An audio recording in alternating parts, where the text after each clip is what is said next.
Excellences, Monsieur le Président de l'Assemblée nationale, Madame le secrétaire d'État auprès du Premier ministre, chargé des relations avec les institutions porte-parole du gouvernement, honorables députés, c'est un honneur de me retrouver devant votre auguste Assemblée pour vous présenter le projet de loi portant création et fixant les règles d'organisation et de fonctionnement du Conseil national de régulation des médias, en abrégé CNRM. Je tiens d'emblée à saluer la qualité constante du travail parlementaire accompli par votre Assemblée, dont la vigilance contribue à renforcer l'état de droit, la solidité de nos institutions et la vitalité de notre démocratie. Honorables députés, la loi numéro 2006-06 du 4 janvier 2006 a institué le Conseil national de régulation de l'audiovisuel, CNRA. Ce cadre a joué un rôle déterminant dans l'organisation et la structuration du paysage audiovisuel national. Il a accompagné une phase importante de notre évolution démocratique. Mais soyons lucides, ce cadre a vécu. Depuis 2006, l'environnement médiatique a connu une mutation profonde, radicale, irréversible. La révolution numérique a explosé nos repères traditionnels. Les plateformes en ligne, TikTok, Facebook, X, Instagram, YouTube, sont devenus les premiers médias de millions de Sénégalais, en particulier nos jeunes. Des créateurs de contenu émergent chaque jour, sans filtre, sans règles, sans responsabilité éditoriale claire. L'intelligence artificielle génère désormais des contenus qu'il est parfois impossible de distinguer du réel. Face à cela, que pouvait faire le CNRA? Rien ou si peu.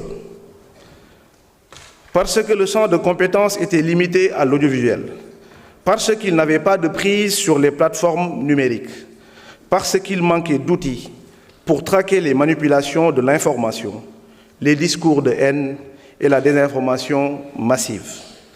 Le statu quo n'était plus une option, honorable député. Il était même devenu une forme de démission. C'est de ce constat est née la réforme que j'ai l'honneur de vous présenter aujourd'hui. Avec le CNRM, nous franchissons un cap décisif. Nous passons d'une régulation sectorielle à une régulation intégrée de l'écosystème informationnel. Qu'est-ce que cela veut dire concrètement? Premièrement, le champ de compétences est radicalement élargi. Le CNRM régulera désormais la presse écrite, la presse en ligne, les plateformes numériques et de partage. Oui, TikTok, Facebook, Instagram, YouTube sont dans le périmètre d'action. Les créateurs de contenu, les médias étrangers accessibles sur le territoire national.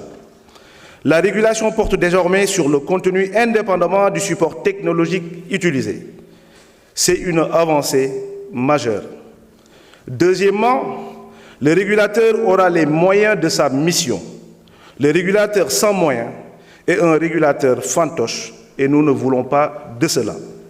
Le CNRM disposera de moyens financiers à la hauteur des enjeux, d'outils technologiques pour détecter, analyser et contrer les manipulations de l'information, des compétences techniques renforcées pour faire face à la sophistication croissante des contenus générés par l'intelligence artificielle.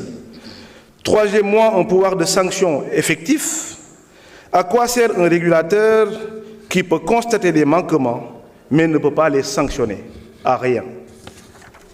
Le CNRM disposera de pouvoirs de contrôle et de sanctions encadrés, proportionnés, mais réels, respectueux des droits de la défense, assortis de voies de recours juridictionnelles, mais dissuasifs. Parce que la liberté d'expression n'est pas la liberté de nuire. Parce que la démocratie, c'est le pluralisme, pas le chaos. Parce que nos concitoyens ont droit à une information fiable, pas une intoxication permanente. L'efficacité de la régulation passe aussi par la crédibilité de ceux qui le mettent en œuvre. C'est pourquoi nous avons profondément rénové les règles de la gouvernance. Les membres du collège de régulation sont désignés à l'issue d'un appel à candidature transparent. Le président et les membres exerceront un mandat de 3 ans, renouvelable une seule fois. Des règles strictes d'incompatibilité garantissant l'indépendance, l'obligation de prêter serment devant les juridictions compétentes consolident l'exigence d'impartialité. Une autorité indépendante, crédible, respectée, voilà ce que nous construisons. Honorables députés, je veux être clair pour dissiper toute ambiguïté. Ce projet de loi n'est pas un outil de censure. La liberté d'expression, liberté fondamentale, consacrée par notre Constitution, reste un pilier de la démocratie et le CNRM n'a pas de pouvoir l'entraver, mais pour l'encadrer. Ce projet de loi n'est pas une loi contre les plateformes, les GAFAM et les réseaux sociaux, mais ils doivent respecter nos lois, protéger nos citoyens et contribuer à la stabilité de notre espace public. Ce projet de loi n'est pas également un texte conjoncturel. Ce n'est pas une réponse face à une crise passagère, c'est une réforme structurelle qui prépare le Sénégal aux défis futurs.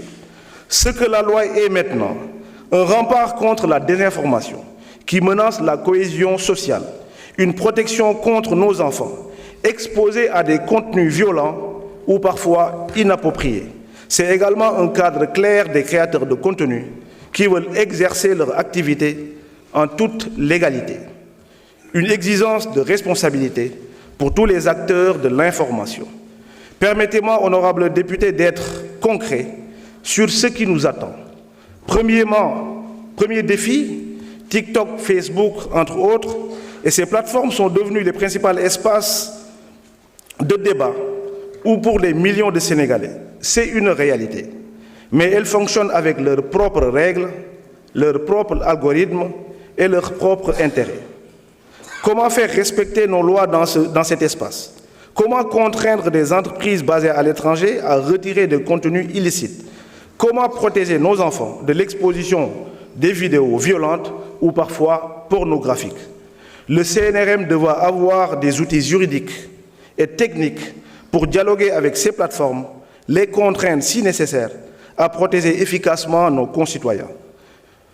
Nous entrons dans une ère où, de plus en plus difficile à distinguer le vrai du faux, des vidéos hyper réalistes de personnalités publiques disant des propos qu'elles n'ont jamais tenus, des campagnes de désinformation massives automatisées, des deepfakes à grande échelle et parfois nos guides religieux offensés sans respect de nos valeurs. Les régulateurs doivent pouvoir identifier, tracer et neutraliser ces contenus. Cela suppose des capacités technologiques avancées et une coopération internationale renforcée. Le troisième défi, la protection des mineurs. Nos enfants passent désormais plus de temps sur les écrans qu'en classe, pour certains. Et l'exposition à des contenus violents, haineux, pornographiques est un fléau silencieux mais dévastateur. Le CNRM doit avoir les moyens d'imposer aux médias et aux plateformes des mécanismes efficaces de contrôle parental, de signalement et de retrait de contenu rapide. Honorables députés, au moment de conclure, je voudrais dire ceci. Le choix que nous faisons aujourd'hui n'est pas un choix technique. Ce n'est pas une simple mise à jour juridique, mais c'est un choix de société.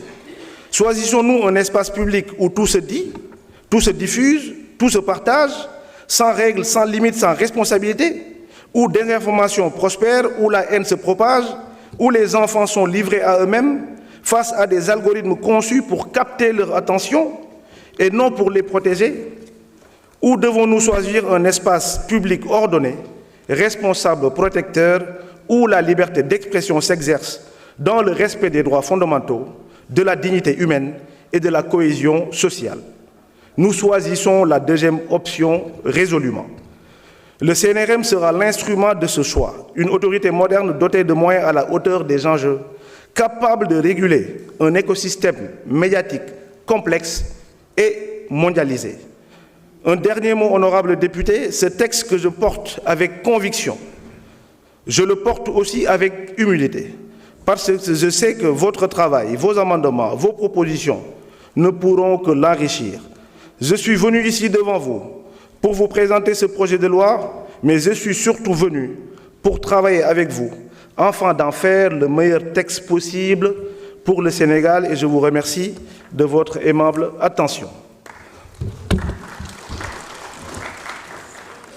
Monsieur le